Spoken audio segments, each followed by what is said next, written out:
आप देख रहे हैं देश का सवाल। नमस्कार, बहुत बहुत स्वागत है। वेनेजुएला पर अमेरिकी कार्रवाई को लेकर जहां दुनिया की अंतर्राष्ट्रीय नियमों और रूल बेस्ड ऑर्डर को लेकर बहस छिड़ गई है, ऐसे में यह याद रखने वाली बात है कि जहां तक दक्षिण अमेरिका की बात है तो यह पहली मर्तबा नहीं जब इस इलाके में अमेरिकी दखलंदाजी दिखी हो। शीत युद्ध के दौरान दो पोलर्स के बीच वर्चस्व की लड़ाई में साउथ अमेरिका भी एक अंतर्राष्ट्रीय मैदान बना।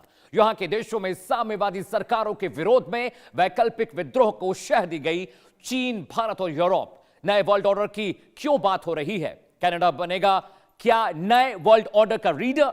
यह भी बहुत बड़ा सवाल है। और कनाडा के प्रधानमंत्री मार्क कार्नी वैश्विक व्यापार को नए सिरे से दिशा देने के मिशन पर हैं। अमेरिकी राष्ट्रपति डोनाल्ड ट्रंप की आक्रामक नीतियों और भारी टैरिफ के बीच कार्नी मानते हैं कि अमेरिका अब पहले जैसा नहीं रहा। उनका कहना है कि अमेरिका स्थायी रूप से बदल चुका है और ऐसे में कनाडा का सिर्फ वॉशिंगटन पर निर्भर रहना सुरक्षित नहीं, महफूज नहीं। इस सोच के तहत कार्नी ने न्यू वर्ल्ड ऑर्डर की बात की है। कनाडा की सबसे बड़ी चिंता उसकी अमेरिका पर निर्भरता है। जी हां, 2024 में कनाडा के करीब 75% निर्यात अमेरिका ने खरीदे थे, यानी कनाडा की अर्थव्यवस्था काफी हद तक अमेरिकी बाजारों पर आधारित है। चीन को कनाडा का दूसरा सबसे बड़ा बाजार बताया जाता है, लेकिन 2024 में चीन ने कनाडा के कुल निर्यात का करीब 4% से भी कम हिस्सा खरीदा था। इस बीच फ्रांस के राष्ट्रपति इमैनुअल मैक्रों ने भी ट्रंप की फ्रांसीसी शराब पर 200% टैरिफ लगाने की धमकी का जवाब दिया है। उन्होंने कहा कि फ्रांस नहीं चाहता कि सम्मान में और भरोसे में कमी आए। इस दौरान उन्होंने ग्रीनलैंड से जुड़े विवाद का जिक्र करते हुए कहा कि यूरोप पर पाबंदियां लगाने की धमकी देना गलत है,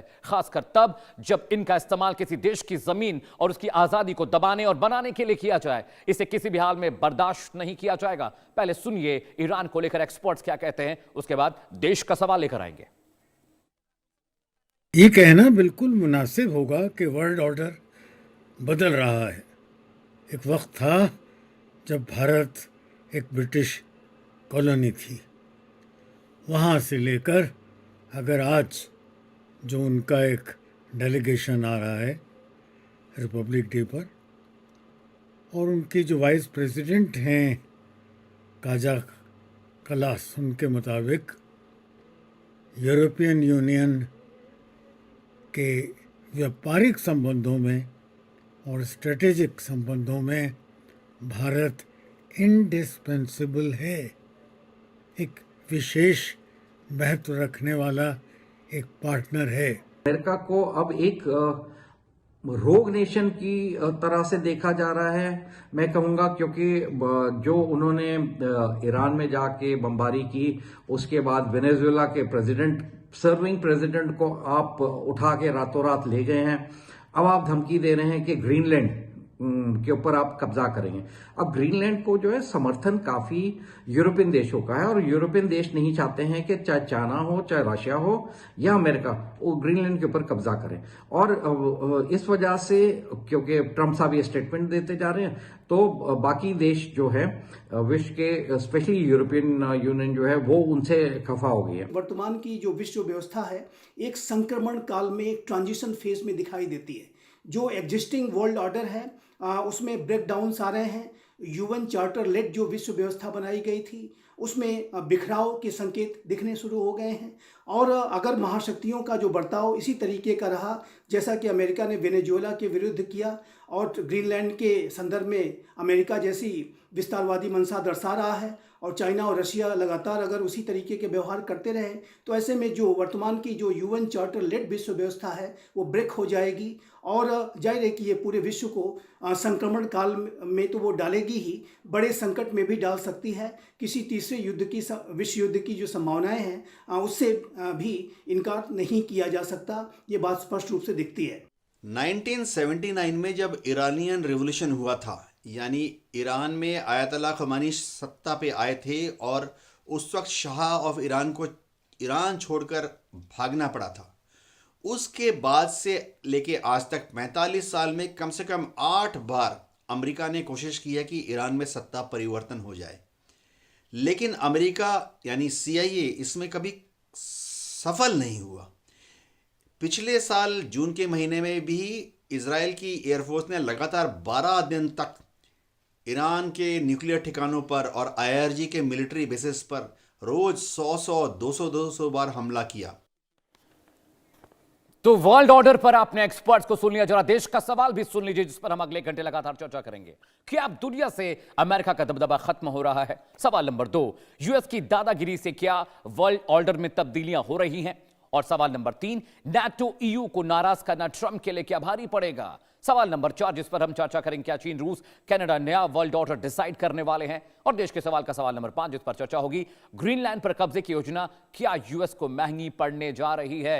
ये तमाम वो सवाल हैं जिस पर 1 घंटे लगातार हम गेस्ट से, पैनल से, एक्सपर्ट से रायशुमारी करेंगे। लेकिन जरा ग्राफिक्स का वक्त हो चला है, बिग वॉल पर जाएंगे, आपको दिखाएंगे, बताएंगे, समझाएंगे आखिर हम ये क्यों पूछ रहे हैं कि वर्ल्ड ऑर्डर बदलने जा रहा है, अमेरिका का दबदबा खत्म हो रहा है, और कैसे अब छोटे देश बड़े देशों को कंट्रोल करेंगे।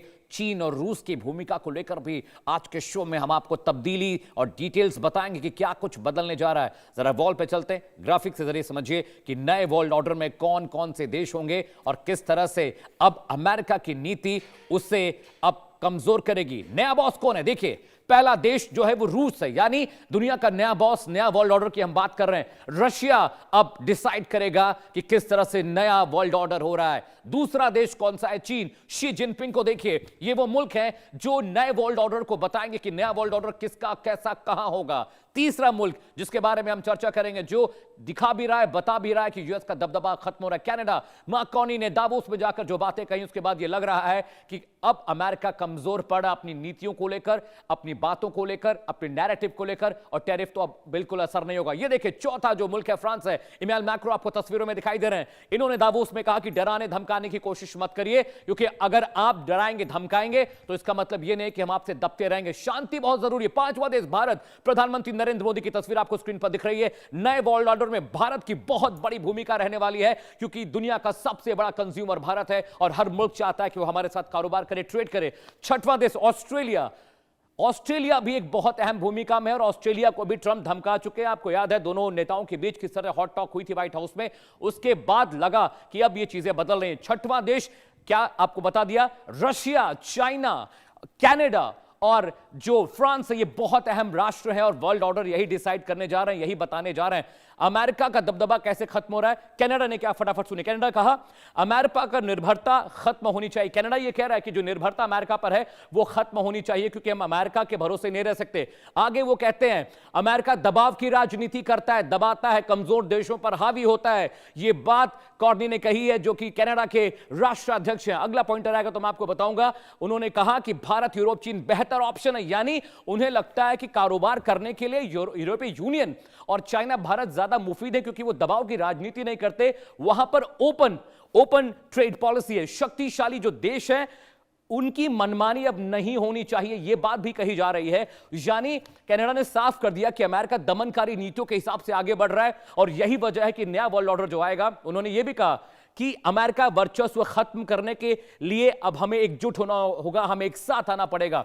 साथ ही साथ देखिए मैक्रो ने क्या कहा, गुंडागर्दी नहीं, सम्मान की भाषा हम समझते हैं। ये फ्रांस के राष्ट्रपति इमैनुएल मैक्रो वो ये बता रहे हैं कि गुंडागर्दी नहीं चलेगी। ऐसी दुनिया खतरनाक है जहां देश अपनी मनमर्जी करें, वहां पर रहना, वहां पर कारोबार करना बहुत मुश्किल है। किसी देश की आजादी खत्म करना गलत है। यह बात भी इमैनुएल मैक्रो ने दावोस में अपने संबोधन के दौरान कही। उन्होंने आगे कहा, यह वक्त शांति, स्थिरता और भरोसे का होना चाहिए, यानी सभी मुल्क जो परेशान हैं सबको एकजुट होकर अपनी समस्याओं, मुश्किलों और दिक्कतों का हल करना चाहिए, ना कि धमकाना चाहिए, ना कि दबाव देना चाहिए, ना तो टैरिफ नीति के जरिए किसी मुल्क को कमजोर करने की कोशिश करनी चाहिए।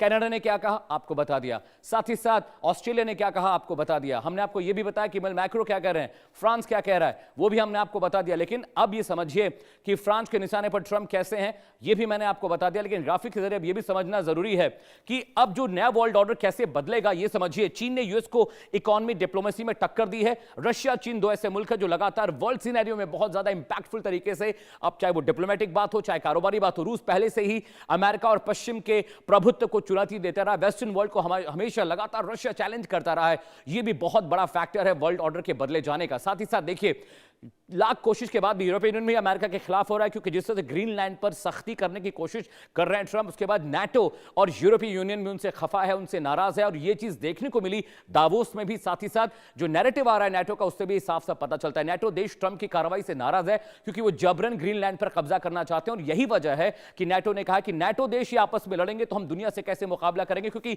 जो नाटो का चार्टर 5 है वो ये कहता है कि नाटो के किसी भी देश पर हमला पूरे नाटो ग्रुप पर हमला है। लेकिन अभी भी ट्रंप उस बात को नहीं समझ रहे हैं। आपको बता दें, नाटो मुल्क पहले भी लड़े हैं। ग्रीस और साइप्रस की लड़ाई में यह हुआ था, तो लोगों को समझ में नहीं आया कि नाटो दुनिया से लड़ सकता है, लेकिन अब आपस में लड़ाई हो जाएगी नाटो मुल्कों में तो चीजें कैसे बेहतर होंगी, ठीक होंगी। छोटे देश भी अमेरिका के अब खिलाफ हो रहे हैं, क्योंकि समझिए जो छोटे मुल्क हैं, चाहे वो मिडिल ईस्ट कंट्रीज हो, चाहे यूरोपियन यूनियन हो, वो लगातार इस बात का विरोध करते रहे कि हमें दबाने की कोशिश मत कीजिए, हमारा कारोबार छोटा है, हमारे पास सेना छोटी। इसका मतलब यह नहीं कि हमारा प्रभुत्व नहीं है, हमारा औचित्य नहीं है, हम सिर्फ जीरो, नल वॉइड, सिफर नहीं है। हमारी भी भूमिका बहुत अहम है और उस भूमिका को समझना जरूरी है। एक बड़ा पैनल मेरे साथ जुड़ रहा है जो अगले